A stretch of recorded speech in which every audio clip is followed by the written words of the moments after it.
So, good evening, community, friends, and family.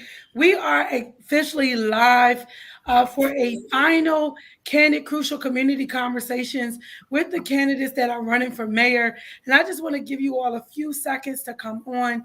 I know we are a few minutes past the 7 o'clock hour. However, I was having some connectivity issues.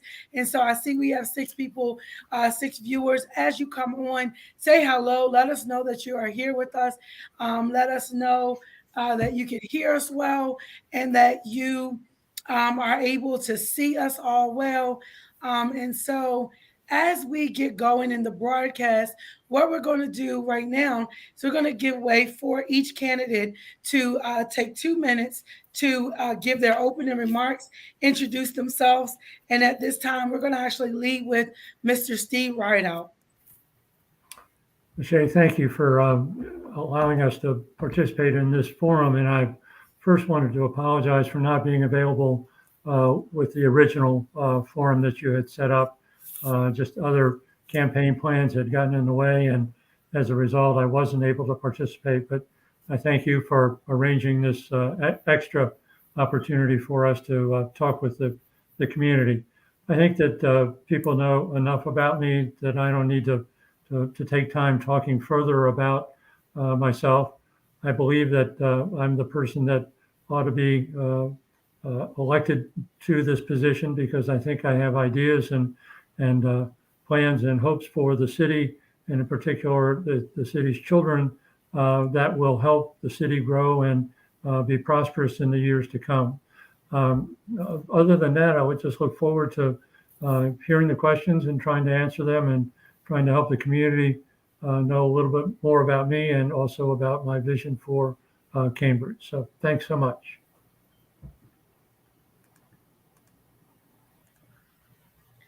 Thank you so much, Mr. Steve. I am actually appreciate your introduction. At this time, we're going to have Senator Addie Eckardt to introduce herself. Thank you very much, Shay, and it's good to see you, and it's good to see everybody back online tonight. What an exciting opportunity we have during this special election with so much energy and so many people running it. Hopefully, this will generate a lot of interest in the voting public and getting involved in the business of downtown Cambridge because it is very important. As I've stated before, we moved after getting washed out by a hurricane in South Texas in 1970, just outside of Cambridge. So actually the area right behind where we raised our family is now in the city limits. So to me, we spent most of our time here in Cambridge, and then we moved to downtown Cambridge right around the creek in 2007. As I've stated before, my history has been in psychiatric nursing and building organizations and troubleshooting with various organizations and getting them back on their feet. In addition to that, I've spent a significant number of time working on the budget in the Maryland General Assembly, both in the Senate and the House. And I believe that I am very well qualified, not only to deal with the difficult issues in Dorchester County, but to make the connections and to work with an effective team to find solutions to those problems. Thank you. Awesome. Thank you, Senator Addie, for your introduction. At this time, we're going to ask Ms. LaShon Banks-Foster that she would take an opportunity to give her opening statements and her introduction. Good evening, everybody, and thank you, Shay, again for allowing us this opportunity. To those who know me and those who do not know me, my name is LaShon Banks-Foster.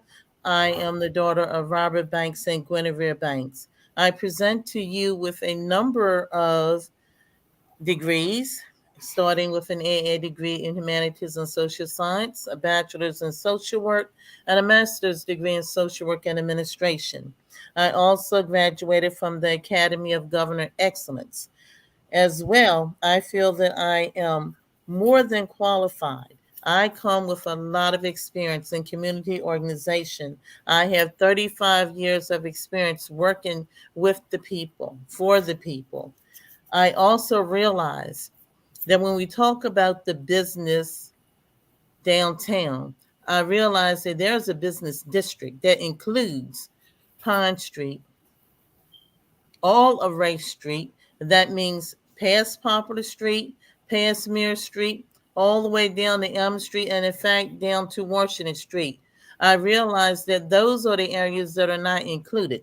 But more than that, I realized that we need to look beyond just the business district. While it is important, we need to look and realize that there is a lot to Cambridge. We have a vast majority that do not live within that district. However, they are citizens of Cambridge.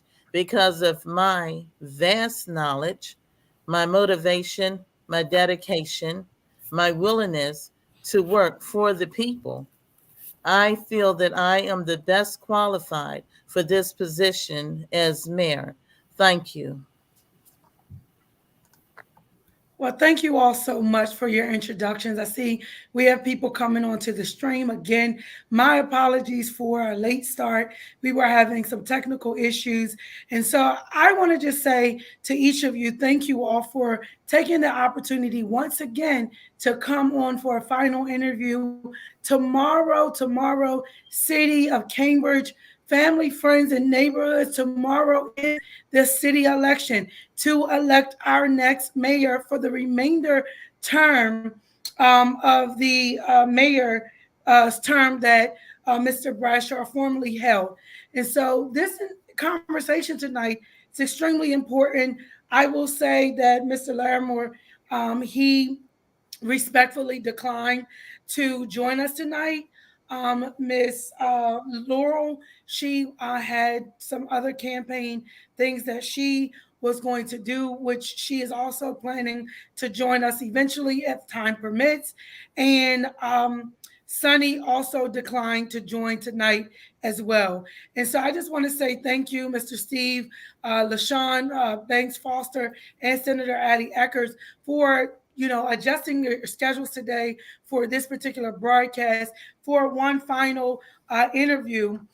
We have plenty of questions that we received from the last forum that we did on last week. And so we're going to just go with these other questions that were asked. Okay. And so we're going to start right off with explain the importance of technology in your plans for keeping everyone informed. We'll take 2 minutes to answer this question before we move on to the next one. And so we'll start with Ms. LaShon Banks Foster. Technology is very important in order for the city to move forward. But with technology, we have to realize that we have to train. We have to train our citizens, the ones that are not up to date with the technology. We can use technology for the vast majority, but we still have some that just need help, such as our seniors, elderly. However, if we could do training, and we could have a center in the city of Cambridge where everyone could come because of the technology equipment that we would have there, or taking it to the people around the city of Cambridge in different areas. I feel that we could get on board.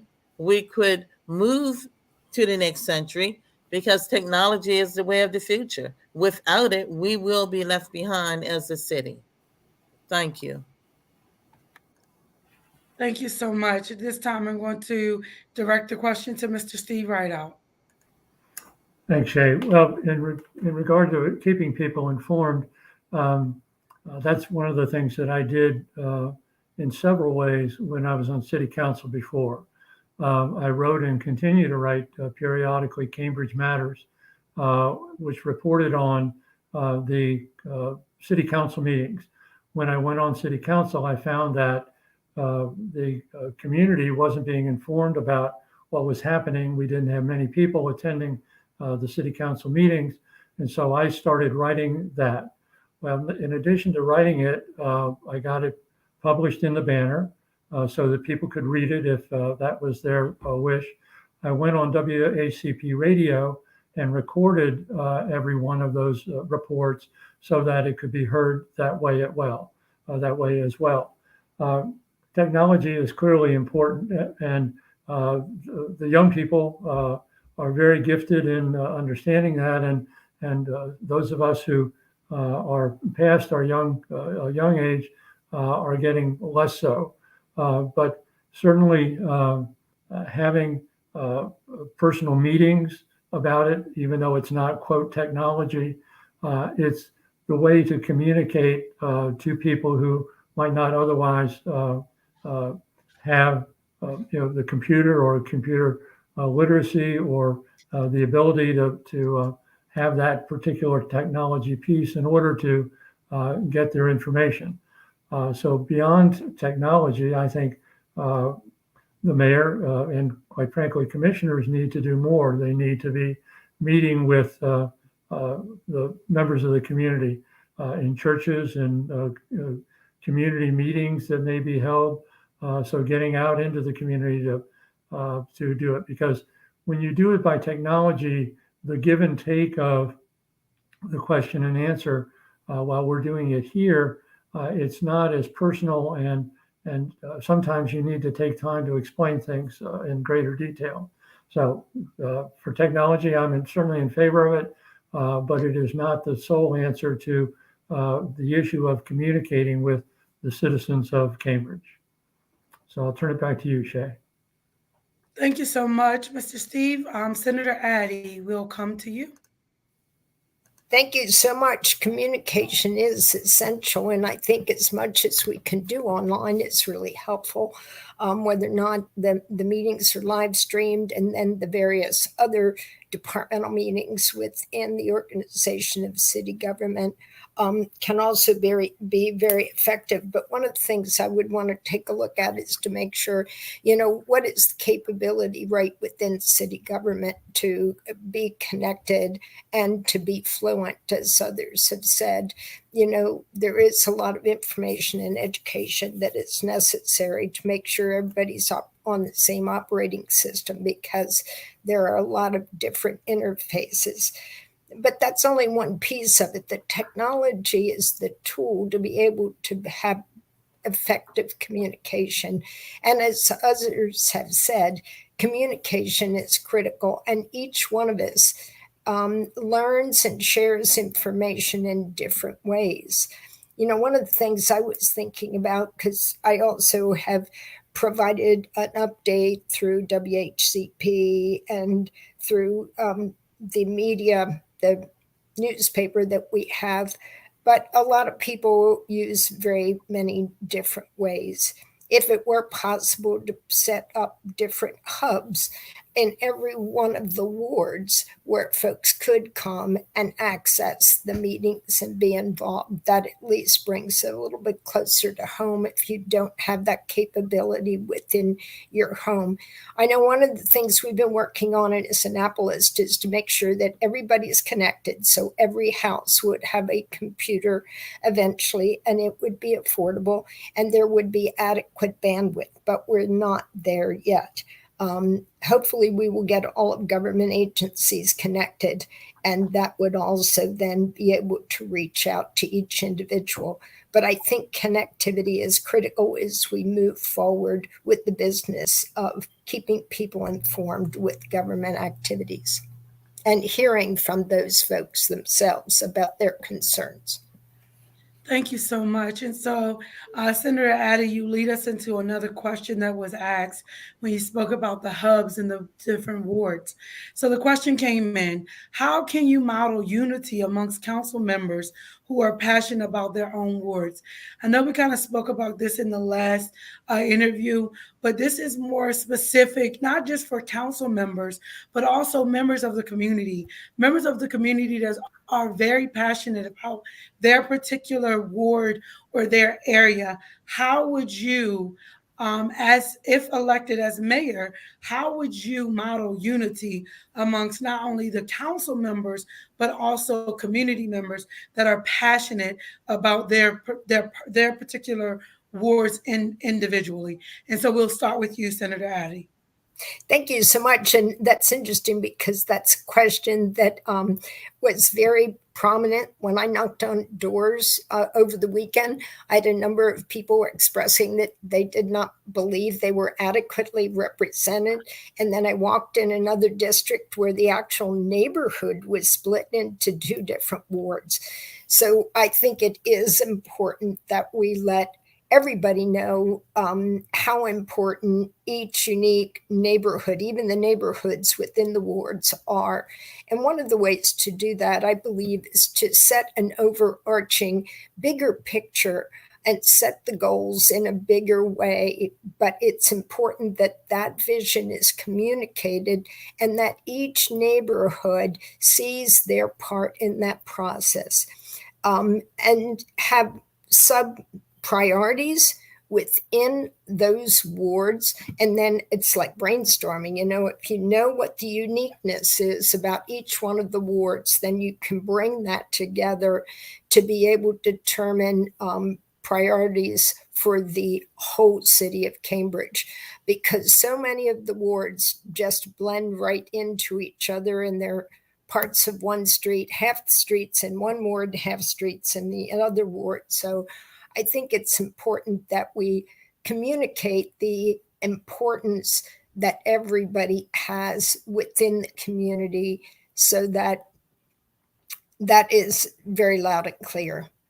Thank you. Thank you so much for that response. I just want to say, it looks like we have 17 viewers watching. If you're on, don't be ashamed. Say hello. Let us know that you're out there and that we're just not talking amongst ourselves. Because again, community, you submitted these questions. You asked for the broadcast. And so we are here tonight. And so I want to make sure that community is also engaged in this process, that you're hearing some of your questions that you submitted being asked as well. So at this time, we'll turn to Mr. Steve Rideout for his response. Thank you, Shay. Well, I think before you model unity, you have to listen. And that's what I would do in this situation. It's what I did as a judge. It's what I did as a lawyer. I had to listen to the facts that people were presenting to me. If I was defending someone or representing someone as a lawyer, I would then have to be in a place to present that to a judge or a jury. In the same way here in our community, I think we have to first listen to what people are saying. And we have to do something else that I did as a judge, which is after I heard the evidence and was making my decision, I had to explain to them what I heard so that they understood that they were heard. If we just go out and pretend that we're listening or have these meetings and then go back and do what we want, what we do is we really are telling the community we aren't listening to what they're doing, what they're talking about.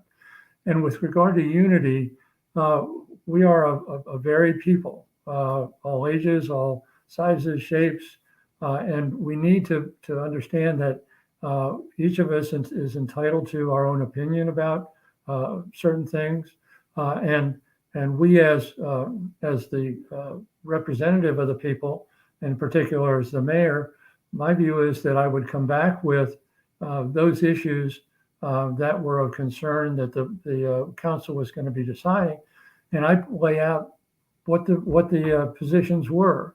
This is what I heard from the folks in Ward 1 or the folks in Ward 3, and this is what I heard from the folks in Ward 4, so that the commissioners could then wrestle with the tough decision of how to make a decision about the particular issue that's going to impact everybody. We aren't going to come up with decisions that everybody's going to agree with. We aren't going to all be on the same page all the time, but we have to make, or the commissioners have to make decisions that are based on facts, based on an explanation of what's going on, what's happening, how much money is available, what we're trying to achieve, what our vision is. All of these things are part of and parcel of ultimately coming to a decision. And when when the decision is made by the commissioners, because the mayor doesn't have a vote in those things, then we need to then move on with that decision. And we may find down the road that it was a wrong decision, and we may need to come and revisit it. based on what the community is telling us. So we need not only to work toward unity in making decisions, but also be aware that our decisions may not be the best ones.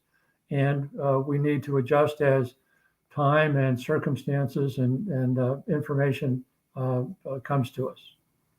Thank you so much, Mr. Steve.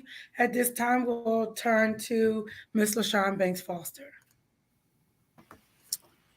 When it comes to unity, I feel that the mayor has a unique role in showing that while we may have all separate wards, we're all elected for one main purpose, and that is for the betterment of Cambridge. And we also have to realize that we are not elected for our own personal gains or our own personal knowledge. We are elected to be the voice of many constituents that have voted us in office.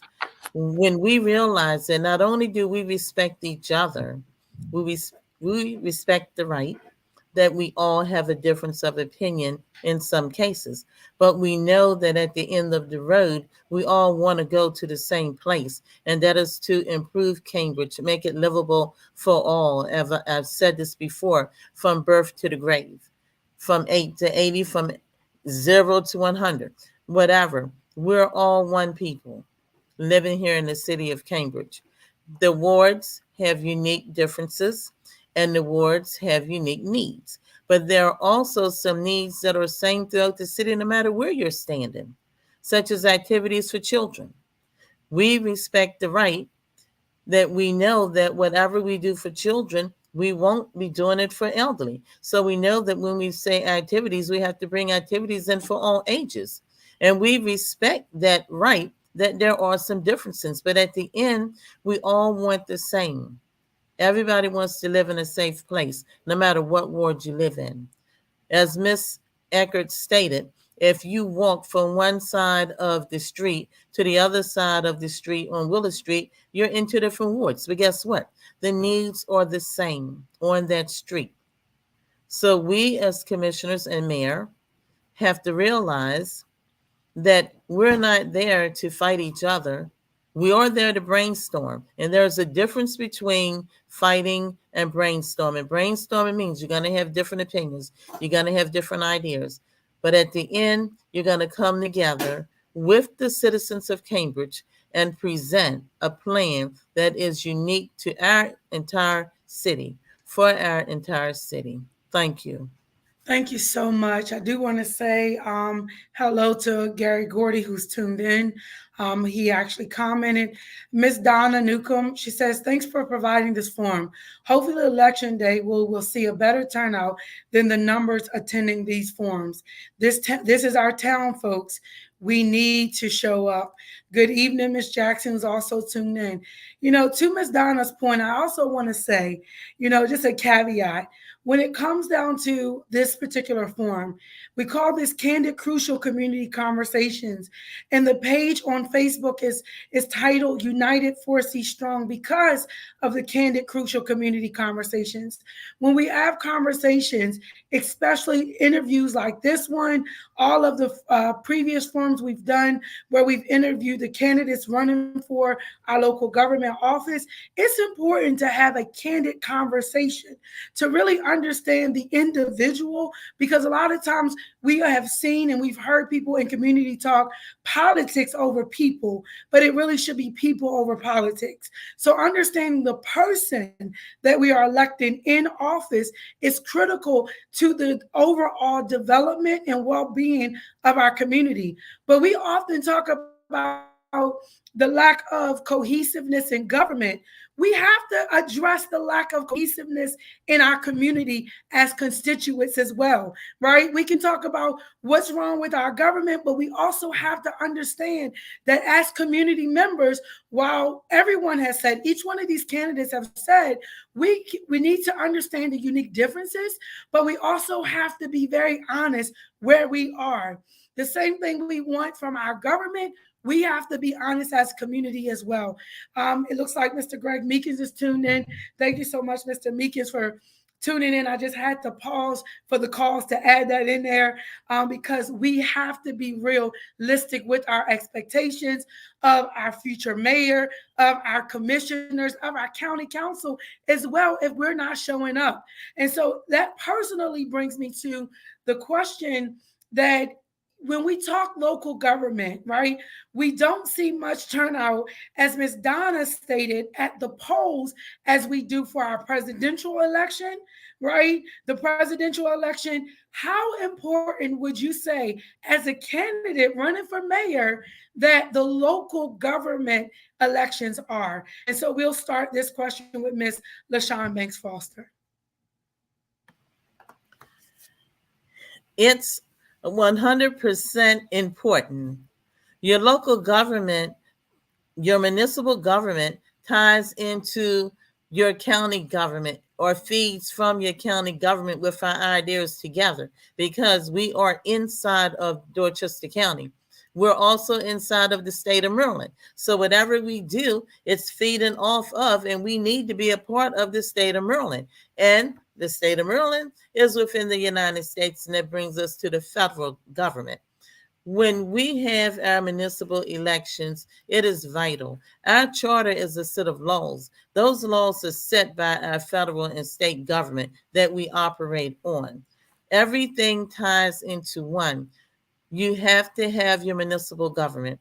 It is vital for our county and our city to sustain. We need it.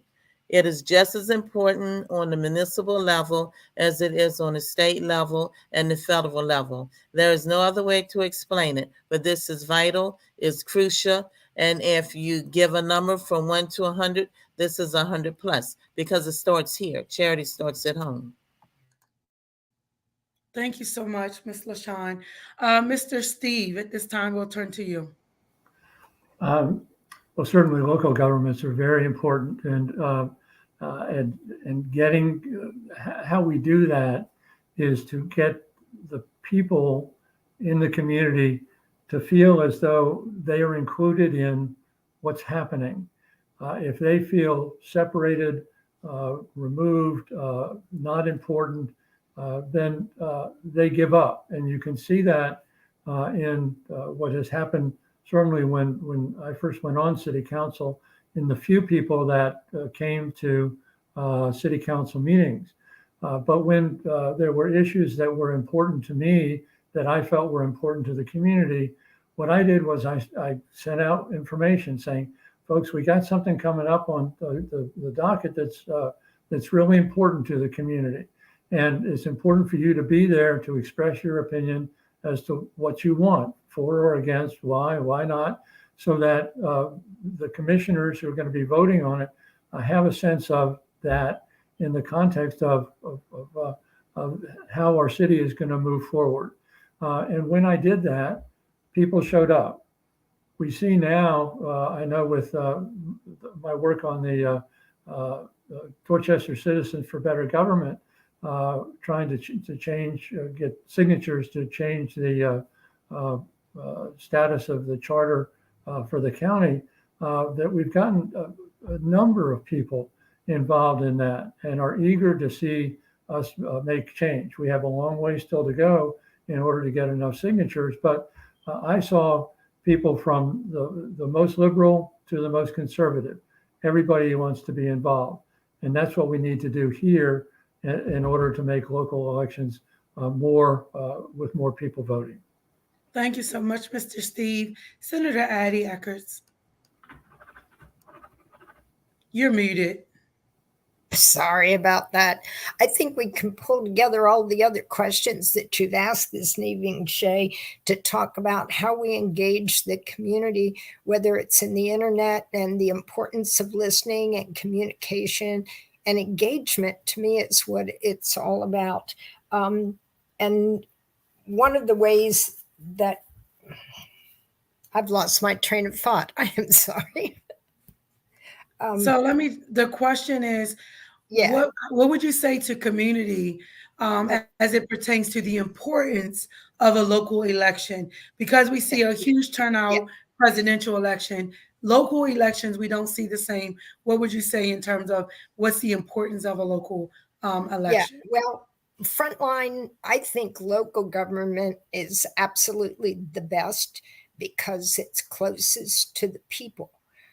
Part of the issue is communication and engagement.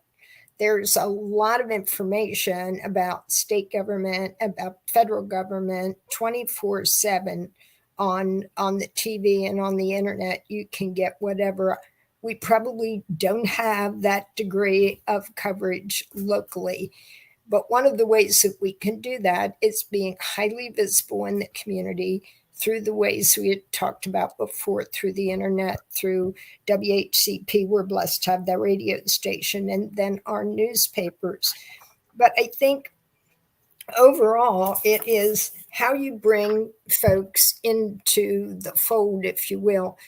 The door knocking that I've done in 4 weeks is a very quick time to turn around a campaign. And most of you, I think Steve and LaShon, you've had the privilege and the opportunity to get to know many, many more citizens at their doors. But that has been really important to me to hear from citizens and to understand the concerns, and then to find out who wants to be involved and how to involve more folks to stay engaged. So the get out the vote is significant. Unfortunately, many are dependent on how we did the last election because ballots were sent out. This time in this special election, not everybody received a ballot in the mail or had an opportunity for a lot of different ways to get absentees or provisional. And I hope that doesn't deter a lot of voter turnout, and it may be something we need to be thinking about in the future, but it is important. I know as I've gone door to door to talk to people about making sure to get out and vote tomorrow. Thank you so much for your responses to that question. I personally have taken the initiative to start the Candid Crucial Community Conversations, not just for the sake of governmental conversations, but to educate community, to understand process, protocol, procedures, as well as policy, to engage them in being the advocates for themselves. This, again, I always say the platform is not about Shay getting this huge name for herself or building a platform for me, but this is really for community. I don't get paid. And no, I don't, as I said in previous broadcasts, this broadcast is not to endorse neither one of the candidates that you see on the screen to say, hey, vote for this person or vote for that person. It's really to provide community with the opportunity to engage each of these candidates individually based upon the questions that you submit. All of these questions that I have is 4 pages worth of questions were submitted by community members. And so even the questions that come in through the chat, I try to get to those as well. And so again, for me, I personally feel that local government is extremely important. As a homeowner personally, when your taxes increase locally, it affects your mortgage. And when you get that mortgage statement and your mortgage has increased a little bit, you call up, a lot of times we get frustrated. We call up the mortgage company and we're fussing like, what happened? But that's because we're so far disconnected from what's transpired in the local government and in the council meetings. So Tammy says, good evening. Thank you so much, Miss Tammy, for joining us. I do know we have some viewers that are not commenting, but they are here. They are live with us. They are listening attentively to what you all have to say. So we talk about communication. We talk about technology. We talk about the importance of local government.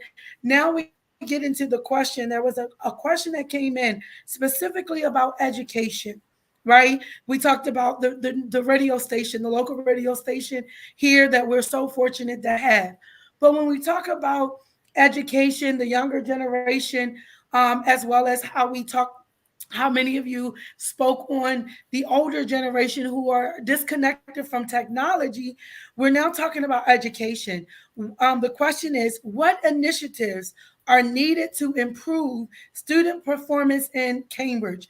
Of course, as a mayor, this isn't something you may directly have to engage or deal with, but as a mayor, the community wants to know what's your perspective in terms of initiatives that need to happen to improve student performance here in the city of Cambridge, and how can that be done?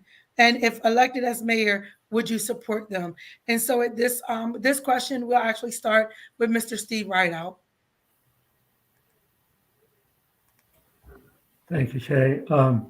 Well, education is absolutely critical. I'm part of the a group called Moving Dorchester Forward, and the focus of it is education, mental health, court-involved children, after-school programs. We have already begun looking at ways to improve education in this community.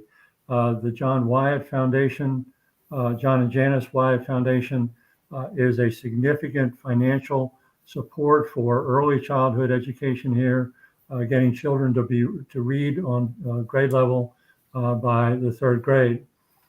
The issue of education was one of the most important things for me in coming here. I looked at the data about children, the education of children here, and saw that there were many challenges here.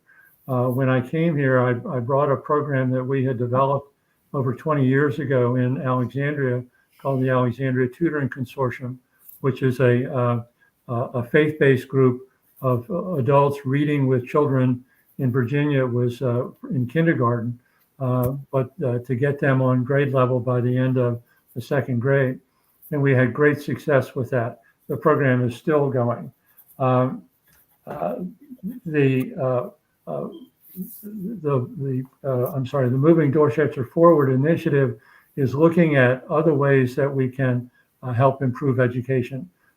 We have, I will tell you, a lot of great teachers in this community. We have too much turnover, unfortunately, because the school system does not pay enough for them. And as a result, they'll be here with us for a year or two, and then they'll move on to another jurisdiction where they have the experience, they can get a higher rate of pay, and can continue on with their, with their being a teacher.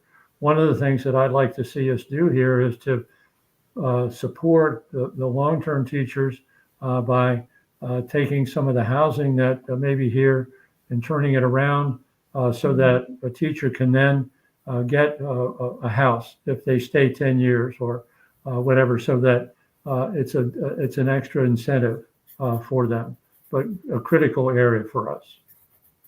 Thank you, Mr. Steve. We'll look to Senator Addie.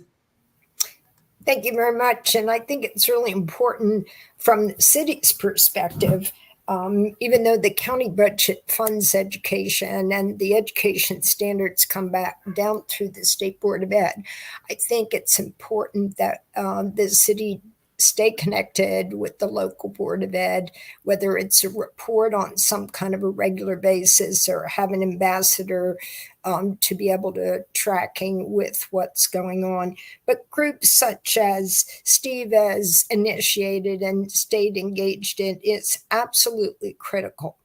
And we need to be looking at, from the city's perspective, what's the availability of child daycare? Is it adequate? Do we need more?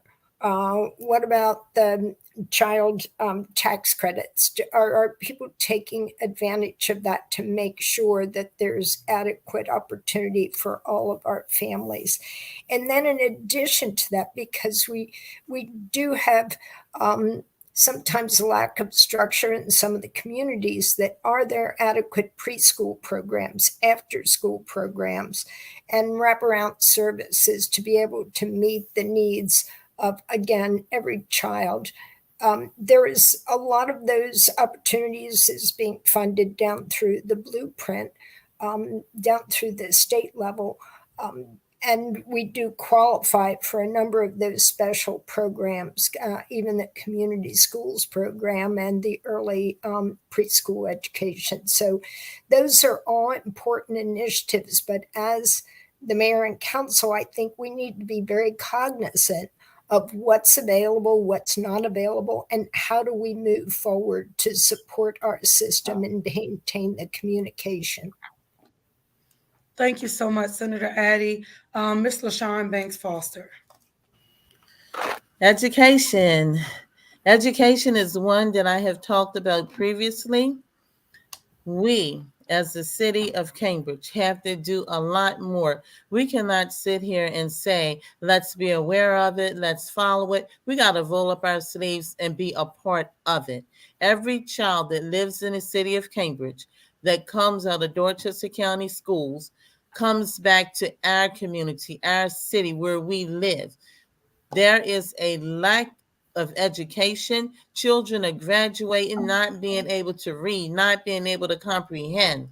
Children are going to school feeling like they're not loved. As a social worker and as a therapist, I have worked with many children and families in the community. There is a strong need for the city of Cambridge to find a way to partner with the state and the county to give the children what we need. We can have all the good teachers in the world, but when we got 30 children in a room and everybody being mainstream, and your children with autism and other type of mental health or other type of physical disabilities all being put in one room and not being understood, how do we expect that teacher to be able to teach when they have to take part of their day, part of their time out to take care of the needs that are not being met by the county themselves and the state board of education? The problems that we're having with education are not new or unique. They have been going on for ages and ages. Our children have been pushed through the school. They say no child left behind. When you graduate that child back into the city of Cambridge and they cannot fill out a job application, you have left that child behind. We need to do a lot more because it affects us and our citizens, and they are our future. The children are our future. And unless we do something about it now, our future will be bleak. Thank you. Thank you so much. I think, we can all agree that education is definitely something that not only does the local government have to take another look at, but community as a whole need to take a look at. And so when we talk about education and we really understand Maslow's hierarchy of needs and understanding the psychological needs and, the safety, the needing for housing and things like that, to even get students in a classroom to be focused on the learning, the instruction. Brings us into our next question. Miss Katie Day has joined us on YouTube. She says, thanks to the candidates for running and for showing up. Could you talk about the housing crisis in Cambridge? Low income housing, tenants/renters are without recourse to holding owners accountable. And so the question that was also submitted was, what plans do you have for improving the economic climate for poor residents in the city of Cambridge? So when we talk about that Maslow hierarchy of needs, the safety, the basic needs of living, what plans do you have, or what are your thoughts concerning this? And we'll start with Ms. LaShon Banks Foster.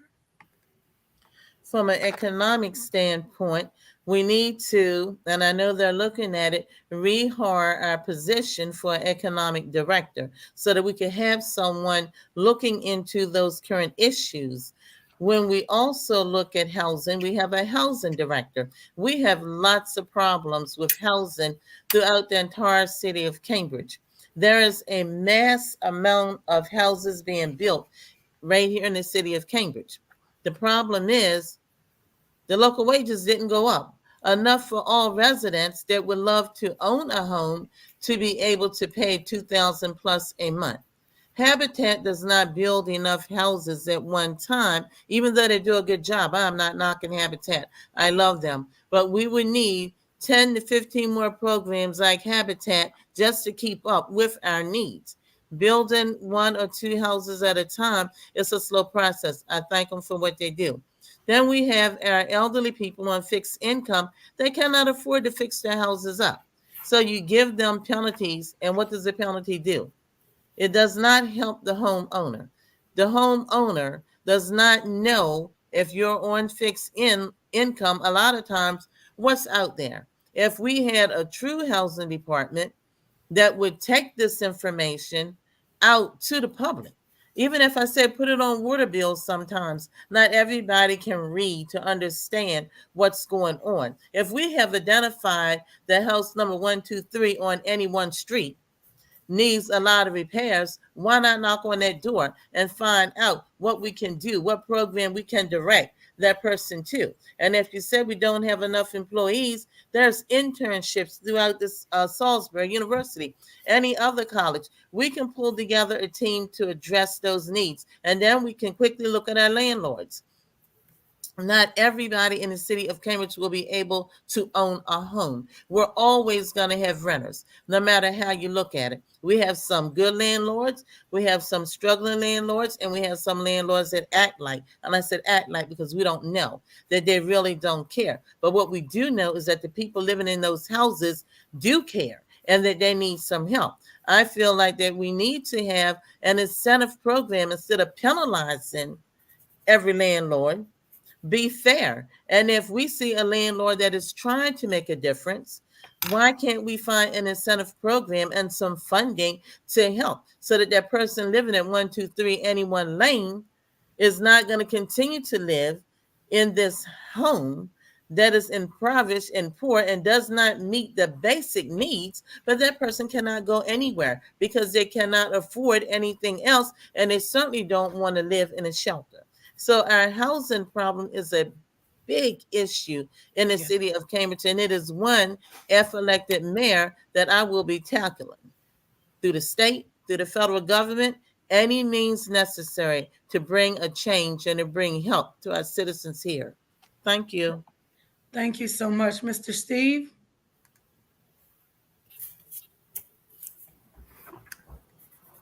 We need to understand that the mayor has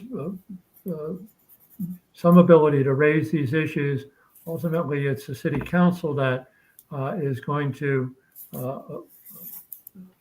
determine how much money the city may want to put into something, or how much money the city is going to go after in the way of grants. The question is really, I mean, it is so broad. More than 2 minutes is needed to talk about this, but with the housing, with economic development, first of all, clearly important, but we aren't going to be bringing businesses here until we can show that we're doing something about education of our children, because big businesses aren't going to bring employees here or hire employees who are going to want to have their children in a school system that is having its challenges. So we first need to do something about that. With housing, there's so many issues. I agree with Ms. Banks Foster that we got good landlords and bad landlords and some in between, and we got to find ways to congratulate and help the good landlords, and also to show the landlords who are taking advantage of people that that's not going to be acceptable.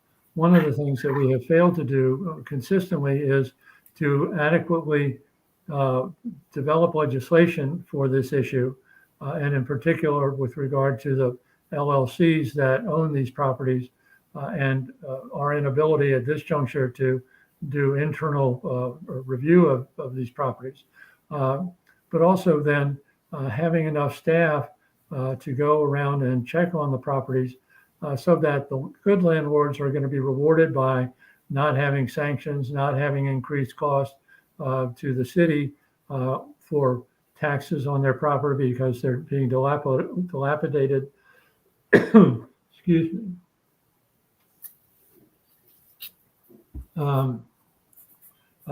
But also in terms of landlord tenant, we need to be sure that the landlords aren't not only taking advantage of the tenants, but then abusing them by trying to force them out when the landlord has illegally made the house unlivable, or where the landlord can shut off the water, and therefore the property is automatically condemned.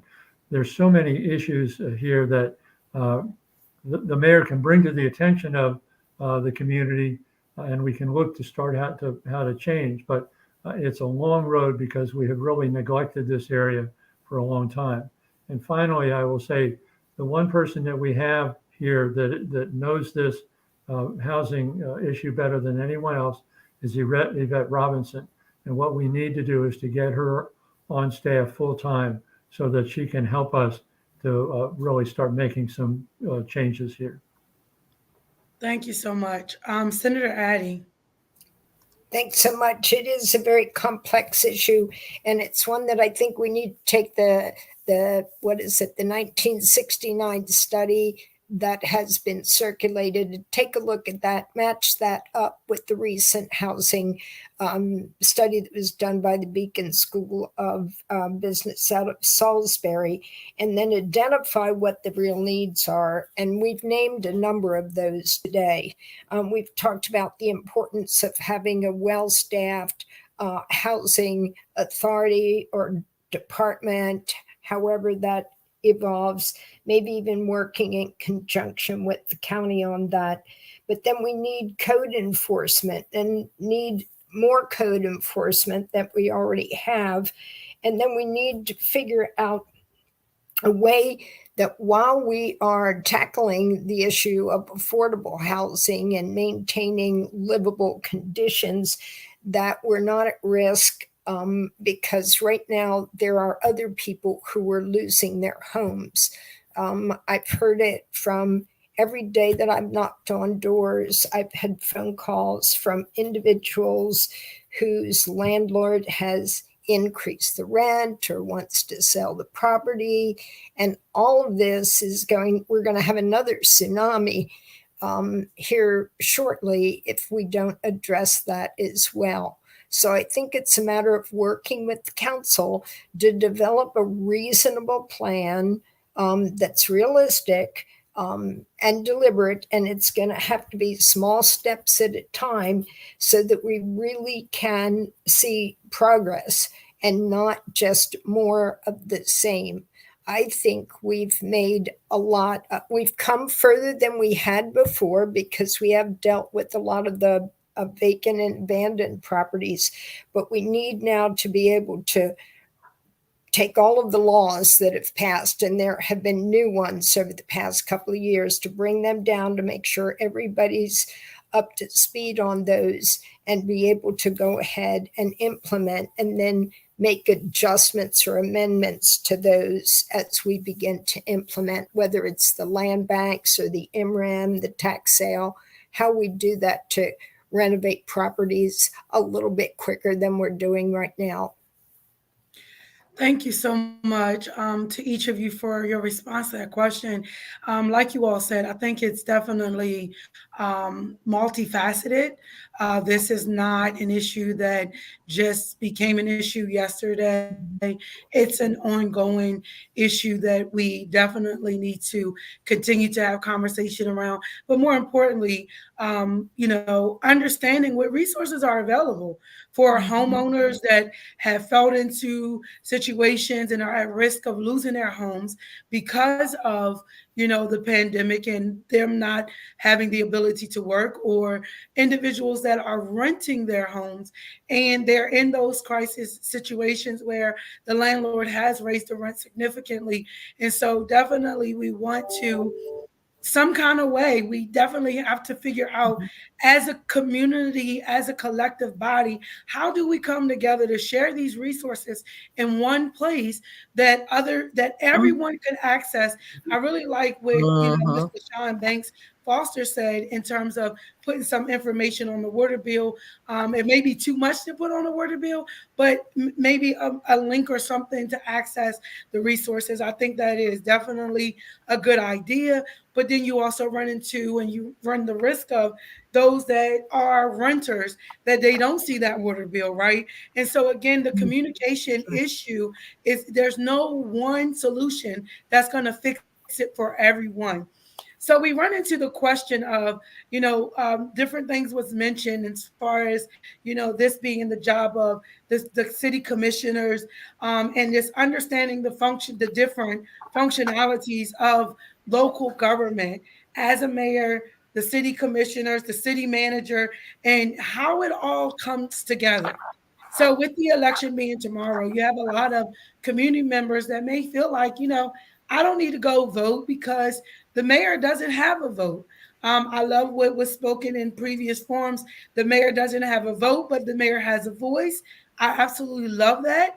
And so, with that being said, can you, from your perspective, help community understand the difference in the city commissioners, the city manager, and then your job if elected as mayor, and then how it all ties together? That was a lot. Let me say it again. So it's a lot to understand as a community, as a constituent, how the working of local government, right? You have the city commissioners, you have the mayor, you have the city manager, and they all are different in their own right, but they all have to work together to better serve the city of Cambridge. And so, from your perspective, can you share how the three differ, how they work together, and why we'll save that question. We'll save it again because I don't want to get too complex here. So there are three different city commissioners, city manager, and then the mayor. Can you explain to community how they're different, how they work together as in unity to actually better serve the city of Cambridge? And so I hope that clarified the question. So we'll actually start with Senator Addie Eckardt with this question. Thank you very much. And I see it a lot like, in some ways, at least two of the three branches of government. So I view the council people as being technically the legislative body. So they are tuned in closest to the people and know what's going on in their wards and are able then to communicate back the decisions that are made. But they actually are the legislators. They create the laws, they modify the laws, they amend the laws. And the city manager is essentially the executive because he is hired by the council to be able to put into process or put into play, if you will, the legislation that comes down through the state, through the federal government, and then the local legislation. So he's in charge of those departments.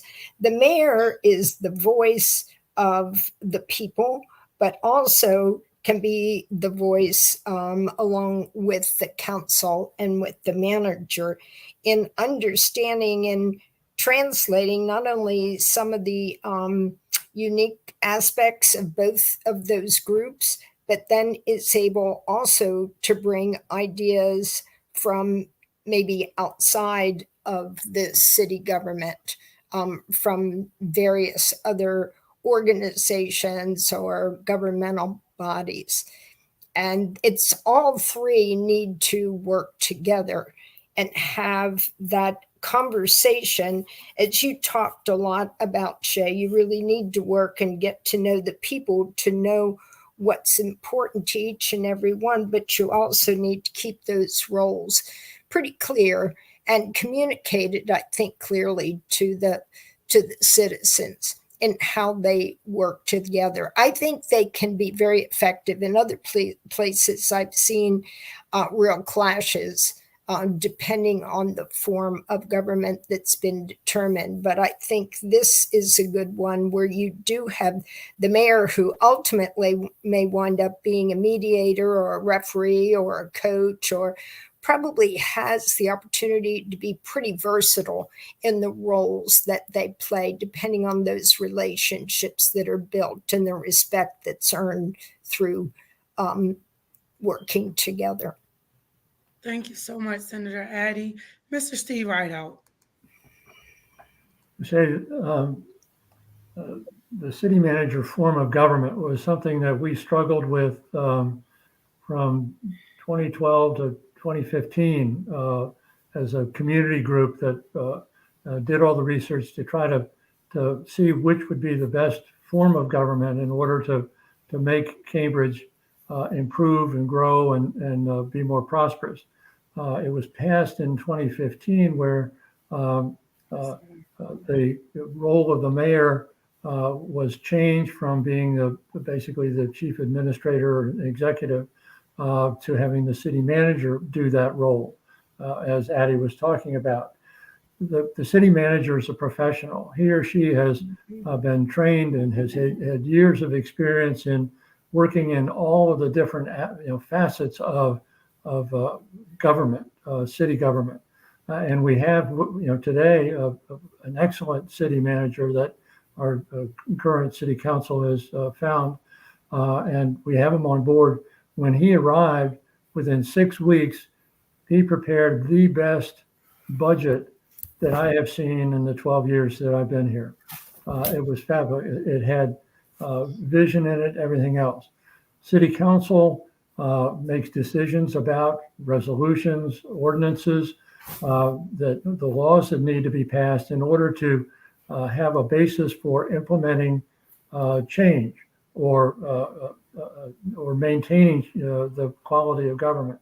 So, for instance, we were talking before about housing and code enforcement. Well, in order to make housing and code enforcement work better, the city council has to get legislation proposed and then pass it so that change will come. The mayor, of course, visionary, has to be out looking and talking to the community, but also going to the state and the federal governments, finding where resources are. And through moving Dorchester forward, one of the things that we're going to be able to do with the city is to be going out after grants other than state and federal. We'll be able to do nonprofit grants as well. So it's another avenue that the mayor will have in order to bring other resources to the community. Thank you so much, Mr. Steve. Ms. LaShon Banks Foster. The mayor is a very important role. When we talk about our city manager is our executive branch. So he's going to do the day-to-day operations. They're going to run the building and run the programs. Your commissioners, they are a legislative branch. They're the ones that are going to do policy sitting, as stated before. They're going to vote on ordinance. They're also going to make resolutions. Our mayor has the pleasure of working parallel with both. He works parallel, or she works parallel with the city manager. And the city manager, by the way, serves at the pleasure of the council and the mayor. So that is the hierarchy there. The mayor also has an opportunity to be a very strong influence when it comes to policy setting. The role of the mayor to keep our communities safe. The mayor helps to enforce the charter in order to effectively run the city, ensuring that all employees and citizens are heard and treated fairly. The mayor is driven by local ordinance and state law. The mayor, along with the city manager, as I stated before, work within the executive roles. They should listen to the staff, because the staff is behind the great functioning of our city when we talk about the 3 levels. Some roles, as I stated before, that the mayor will have is agenda setting. The mayor does have veto powers. The mayor also has the authority to use emergency powers. And that's vital, because if we were to have an emergency, in order for us to be eligible for state and federal funding, you would have to know when to use that power and when not to use that power. As I stated before, when we are mayor, we are more than just someone for ceremonial purposes. We are the voice for the people, and the people is the force behind that voice. So being elected mayor is one of the greatest opportunities that could be bestowed among anybody within your local municipality, because you are going to work for everyone, and keeping in mind that your first priority is your constituents. Those are the ones that put you in office. Thank you. Thank you all so much for your response to that question. Again, this platform is really about educating community, engaging community in our local government, engaging community in the process of coming together to build stronger community and the unity that we need in order to move forward as a community as a whole. And so, Katie, I see your question in the chat. I am going to try to get to that question.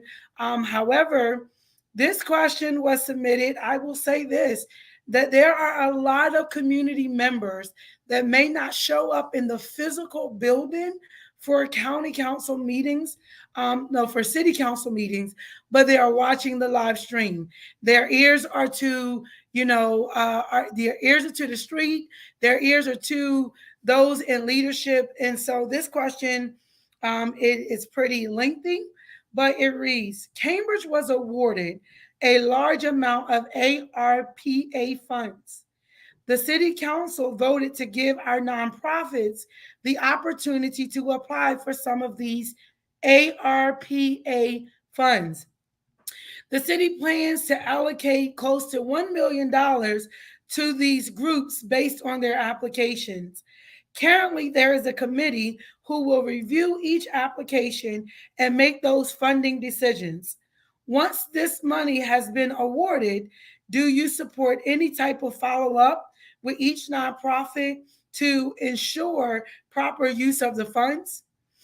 And how do you or the city know, do you have a plan to collect data to hold each nonprofit accountable and to evaluate how the funds were used? So again, I am not as well versed with this, but I'm going to read it one more time. Cambridge was awarded a large amount of ARPA funds. The city council voted to give our nonprofits the opportunity to apply for some of these ARPA funds. The city plans to allocate close to $1 million to these groups based on their applications. Currently, there is a committee who will review each application and make those funding decisions. Once this money has been awarded, do you support any type of follow-up with each nonprofit to ensure proper use of these funds? How do you or do you know if the city has a plan to collect data to hold each nonprofit accountable? If you do not know anything about this, you can by your choice pass on the question to one of the other candidates. And so we'll actually start this one with Ms. LaShon Banks Foster. The money that was awarded, the total should be $12 million. The money was awarded because of COVID. It was awarded to bail the city out. And when we say bail the city out, it's more than just the city government. It's also businesses. It's also activities for children. So I do support the 1 million that have been given to, or an opportunity for nonprofits to apply for, if it is for social programs or programs that's going to help the elderly, the children, housing, etc. Now, how we follow up on that is everyone who applies for this money should have submitted a plan right down to the last penny as to how they plan to spend that money. There also should be a time frame when they will also have to give the city council a spreadsheet and a report of how they spent that money right down to the penny. And if the money is not spent as it was submitted in their plan, how it would be utilized, then that money would come back to the city to be put back in the pot for any other program that we have out there that would need the funds and should be having the funds. So there should be a plan already in place. No money should be given out without a plan plan, what you're going to do, and then the post, what you've done. Thank you. You're welcome. Mr. Steve, Rideout. A couple of things. With the application, there should be a representation as to what the program expects to achieve and what data they expect to collect to show that they are achieving the goals that they are setting. I disagree with Ms. Foster about if they don't do it, if they don't spend the money in the way they said and achieve it, that they got to give it back. We're dealing with programs for human beings. There may be an idea that will work, but it's not going to necessarily work perfectly the first time. So the data collection that needs to take place will help to show, well, it didn't work this way, but maybe it'll work a different way. Or they need to be able to modify their plan halfway through it to say, look, it's not working the way we expect it to work, so we're going to try to do it a different way in order to achieve the goals that we want. Moving this whole data collection thing is right in line with what moving Dorchester forward is all about. It's about finding grants for nonprofits and community organizations and individuals, but it's also about collecting the data that we need to show that whatever the program is successful or not successful and why it is or isn't. We can't just go, oh, here's the money, and we'll wait to see what data you come up with. We really have to say, as we are granting that money, or as City Council is granting it, looking at what the data is that they're going to be collecting and making sure that that's going to be meaningful in the whole concept of what the outcomes are expected to be. Thank you so much, Mr. Steve. Senator Addie, we'll turn to you. You're muted. Thank you.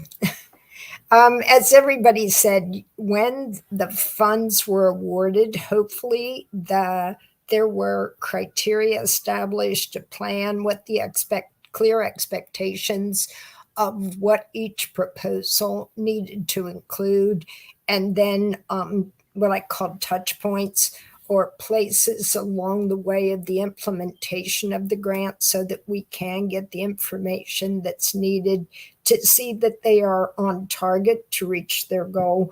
I think that's really important, and hopefully that has already been done, and that there will be somebody who is monitoring those and working with those awardees to be able to make sure they stay on the track that they had presented so that we can see that those funds are used in a meaningful way as they were designed to kind of compensate or make up for some of the losses that occurred during the pandemic.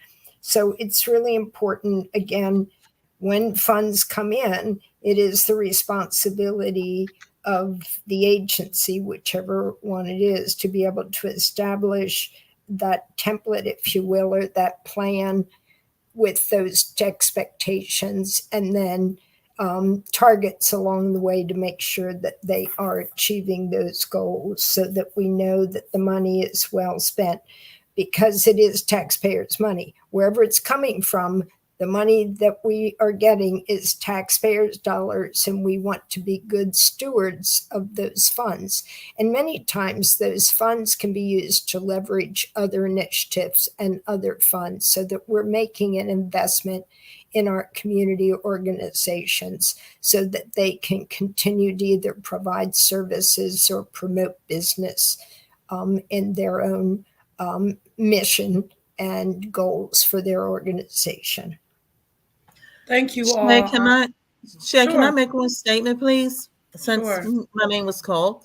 We should always have checks and balances. As Senator Addie Eckardt stated, whatever you applied for those funds for, that's how it should be used. Example, if my program was to combat the hunger.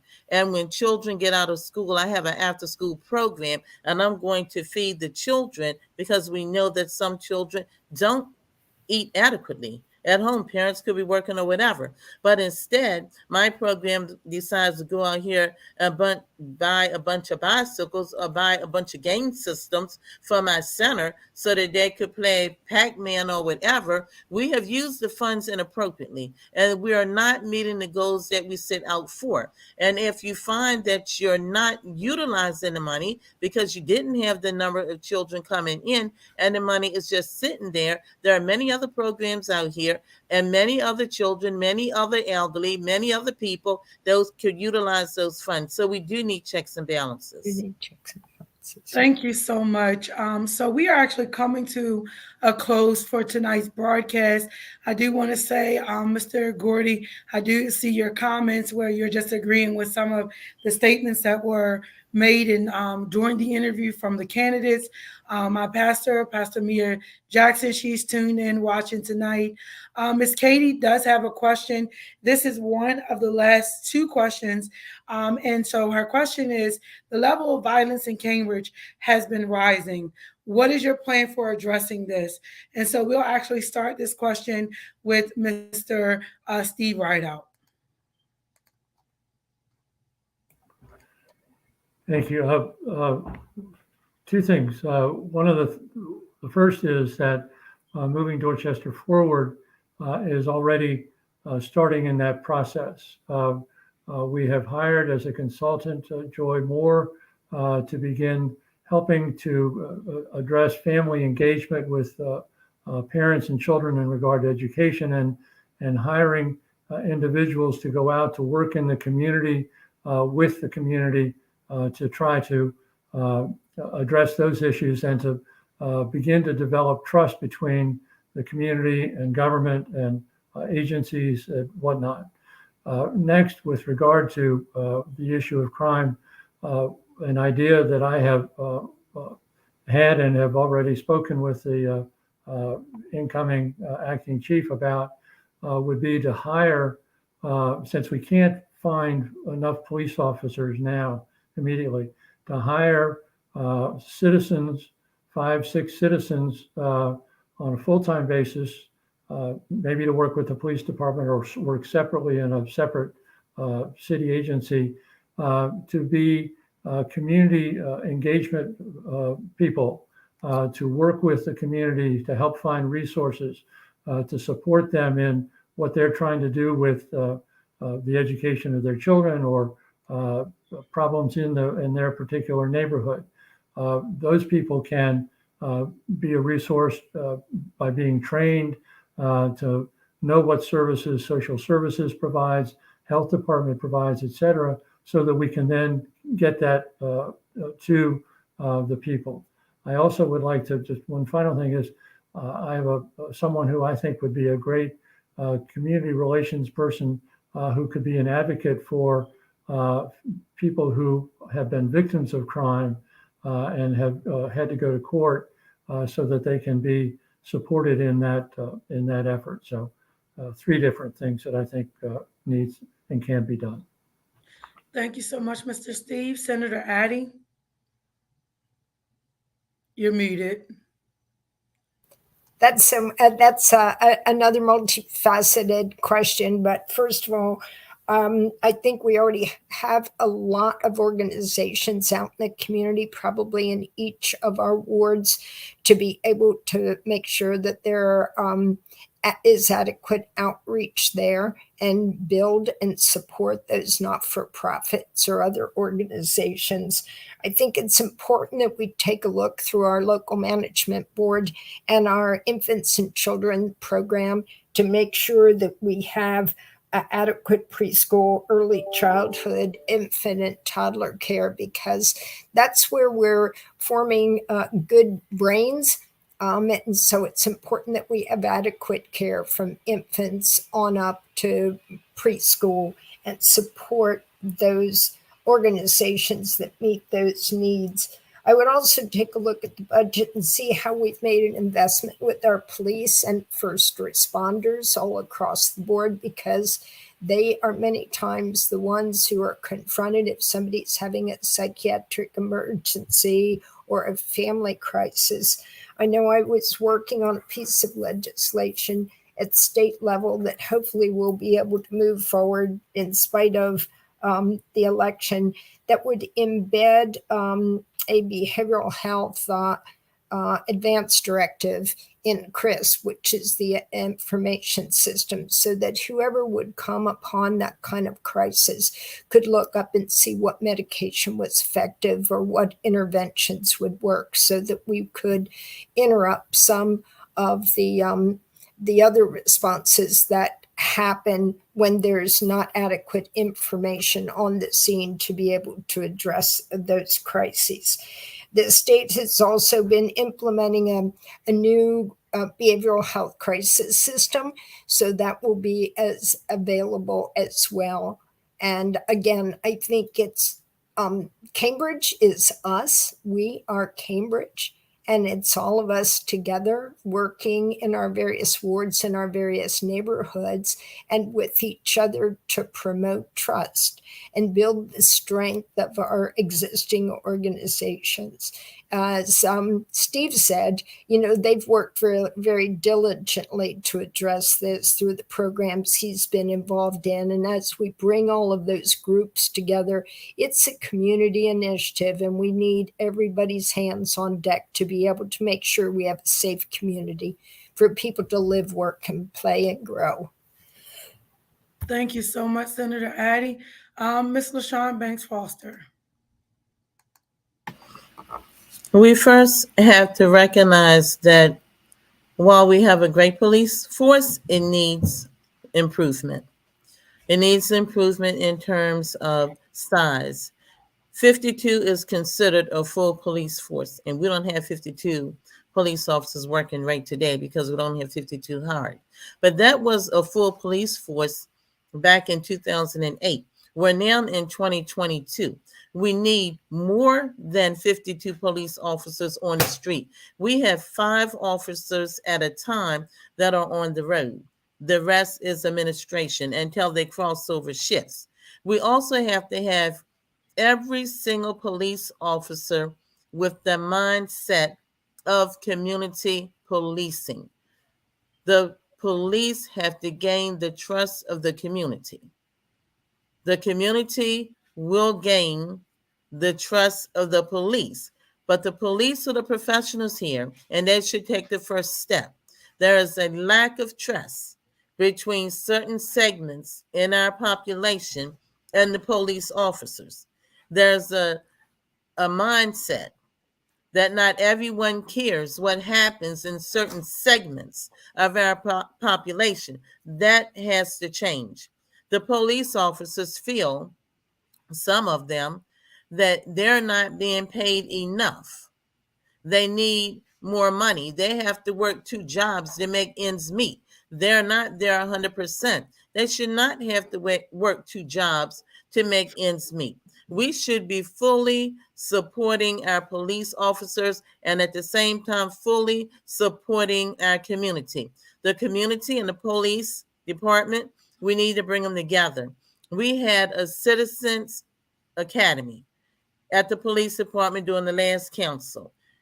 We had those programs at the police department. They need to be moved out into the neighborhood, or we need to provide transportation for more people to come. And some people that would like to come have an issue with daycare. So there's a lot of different things that we need to address. We do have a victim witness coordinator to help people that have been victims of crime, but they don't reach out. And it could be because we got so much crime that we just don't have enough.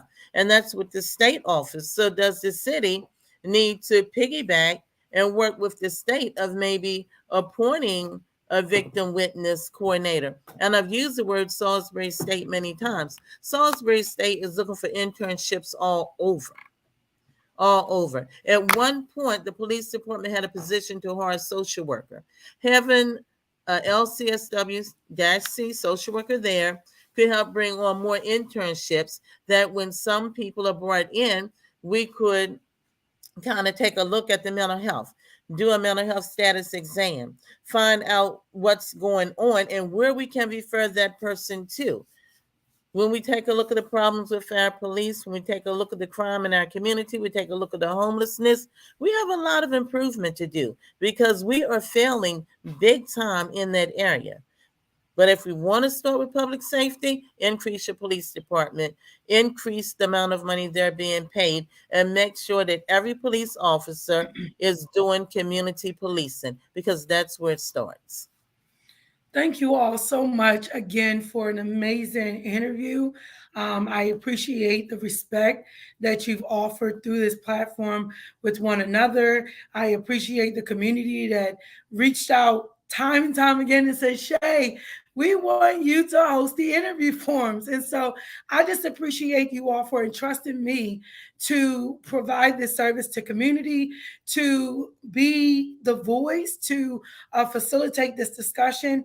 I am Shay Speaks, your host and your moderator, your facilitator. Again, it's not about liking or following my particular social media platform, but this is really about us coming together as a united community to engage and to build up one another, to see the city of Cambridge, the county of Dorchester thrive and grow. And so at this time, we are going to ask each of you that give you all the opportunity to give your closing remarks. I do want to say to community that the elections take place tomorrow. Tomorrow from 7 a.m. to 7 p.m. at Chesapeake College. There are a total of 6 candidates running for mayor. The three amazing that you see here. And then we have three additional phenomenal individuals that are also running. We have Senator Addie Eckardt, Ms. LaShon Banks Foster, Mr. Steve Rideout. We have Mr. Robbie Larime. We also have Mr. Sonny Lee Travers and Ms.Laurel. I can't think of her last name. Let me get that. Give me just a moment. But Ms.Laurel as well, who was on the Atkiss. Atkiss. Thank you so much, Ms. LaShon, who's all running for this position to be the next mayor for the city of Cambridge. If you know someone that needs a ride to Chesapeake College, please offer someone a ride to Chesapeake College. We need voter turnout. We need the community engaged in who our next mayor is. We don't want to hear people complaining, well, we didn't want this person or that person, and you didn't show up to vote. And so, again, I appreciate each of you all, Senator Addie, Ms. LaShon Banks Foster, Mr. Steve Rideout, Ms. Laurel, Mr. Sonny Lee Travers, who participated in the first interview panel as well as this one. I see Ms. Minna Burgess Smith. She's on tonight, and she said, thanks for this platform, Shay. No, thank you all as community for sending questions, being attentive, being engaged in this platform. Please stay an additional 7 minutes just to hear their closing remarks and anything that they would like to share with you as you sleep tonight, to think about and prepare for showing up at the polls tomorrow morning at 7 a.m. And so we are going to start with Ms. LaShon Banks Foster. You have the floor. I would like to close with, some would lead our community to believe that the mayor only serves for ceremonial purposes. This is far from the truth. The mayor has an important and vital role. The mayor is the voice of all the citizens, and the citizens are the force behind that voice. Like all across the United States, our city is hurting. COVID has hurt our businesses. Murders and violence is running rampant through our city. The city of Cambridge wants representation for their taxation. They need a representative that not only listens, leads, but acts. The mayor may not have a vote except in cases of ties, but I have a voice. The mayor has a voice. Our city staff and citizens want to be heard. Someone asked me, what can I say about the diversity problems that we have in our city? Now, my answer was that low wages, homelessness, deplorable housing, fixed income, no community engagement, no transitional shelters, high crimes, none of those issues knows color. It is blind to diversity, creed, and culture. We all have suffered in some form or another when it came to COVID. It is time that we have a mayor that hear our voices and act, that we have a mayor that's willing to roll up the sleeves and work, that we have a mayor that's willing to not talk the talk but walk the walk. We meet in a room that holds 49 people max for city council meetings in a city of 13,000 plus. We have a public safety building in a room that is big enough to house meetings. We also need to take our meetings to the public. We have an access of 24 plus meetings every year. With modern technology, there is no reason for us to have the meeting in that one little room. We have to include our forgotten, the elderly, and the youth. We have to start programs for our youth. Rather, it's a voucher program where they could go rec leaves and the city can give them a voucher to go bowl. They need activity. They need a job. They need to feel valued. As you can see, with all that I've said tonight and all that I've said throughout all the other forums, I present with a variety of experiences that blends well with our community current state.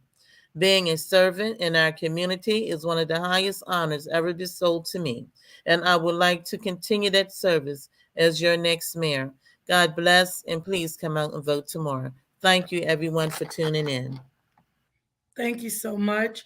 Mr. Steve Rideout. Well, Shay, thank you for having us tonight, and thanks to everybody who listened in, and thank you for your voting tomorrow. Back in the mid-1990s, I had an occasion to listen to a speaker who really inspired me with a speech about the 12 rules of mission. And as I listened to him, I heard the 12 rules of social change, the 12 rules of how to improve the world in our own little way. And quickly, some of those are to get out of the house, start by doing something because that leads to something else. Throw away old labels, it's values that matter. Change the culture. Listen to those who are closest to the problem. Find new allies and search for common ground. You can't do it alone. Get to the heart of the problem. It's not easy, but it's worth it. You can do it. Changing the world should be fun. Changing the world is a spiritual task. Those are the 12 rules that I listened to and lived by when I was on the bench, when I was doing my consulting work on child welfare around the country, when I was the commissioner for Ward 1 in the city of Cambridge from 2016 until 2021. And those are the rules that I will live by if elected mayor, in trying to help this community find new ways and different ways to make life better for everyone in the community, to listen to everyone in the community, to let everyone in the community understand that they have been heard as decisions are being made. Please vote on tomorrow. I look forward to seeing lots of folks tomorrow at the polls, and thank you for participating tonight and for voting tomorrow. Thank you, Mr. Steve. Senator Addie. Thank you very much. And Shay, thank you to this platform and this wonderful opportunity that we've had to reach out to the community, and to Steve and LaShon and all of the other candidates. God bless you and thank you. I appreciate your service as you have served and your engagement in the process. To me, anybody who puts their name out there, who attempts to run for office, certainly gains something and contributes something to the community as a whole. I actually am honored to be here tonight and honored to even be at this eve of an election tomorrow, thinking about the possibility of the mayor's race. I did not think I would really ever have the opportunity, even though I've thought about it off and on through the years. And the reason why it's important to me is that I've worked at the policy level, and I thought change was important as we improve laws, as we took ideas from our local constituents and took them up and crafted legislation and then brought it back to the constituency. But I've come to believe that the most effective is at the front lines at the local level. It's here where the kind of rubber meets the road. And so I'm very honored to even think about the possibility of the kind of change, kind of a paradigm shift, if you will, or thinking outside the box, I know, as others have mentioned. But in order to go ahead and move forward to make the kind of changes that we need with making a safer community, be able to provide adequate housing, to be able to improve our educational system and our economic development and our workforce all at the same time, we need to build on a strong city and county government. That's absolutely essential as we put those departments in place, as we make sure that we do create a city government in which our young people will be interested in getting involved and participating, either with jobs at the local level or to move on and be involved in the legislative process moving forward. That's where growth will really occur as we get all hands on deck. So once again, thank you so much for this special opportunity. For everybody, make sure you get out there and vote tomorrow. I know that for many it's been difficult because there hasn't been a lot of information through all the media aspects, and we didn't get anything in the mail, but it is tomorrow, 7 a.m. to 7 p.m. at Chesapeake College. So we all look forward to seeing you there, and thanks again. Thank you so much, Senator Addie. Again, big thank you to Mr. Steve Rideout, Ms. LaShon Banks Foster, and you, Senator Addie Eckardt, for showing up tonight. Tomorrow, community, get out, cast your vote, 7 a.m. to 7 p.m. at Chesapeake College on Ray Street. For those that may say, I didn't even know it was a Chesapeake College in Cambridge, right? The Chesapeake College is located directly across the street from Craig's Pharmacy, right? Is that Craig's? Mm-hmm. Craig's on Ray Street, directly across. If you know anything about the other side of Race, that is Academy. Don Chewy sits on the front end, and in the back, that parking lot is in the back. Lend a ride to someone tomorrow. Again, I want to say to the candidates, best of luck to you all. Thank you for taking the opportunity to join tonight's broadcast, and we look forward to following up with you after the election to see how things are going, how you continue to be involved in building up the city of Cambridge through your service. And so thank you all again for taking the opportunity to join us tonight. I am your host, Shay Speaks, and this broadcast is officially over. Have an amazing night, everyone.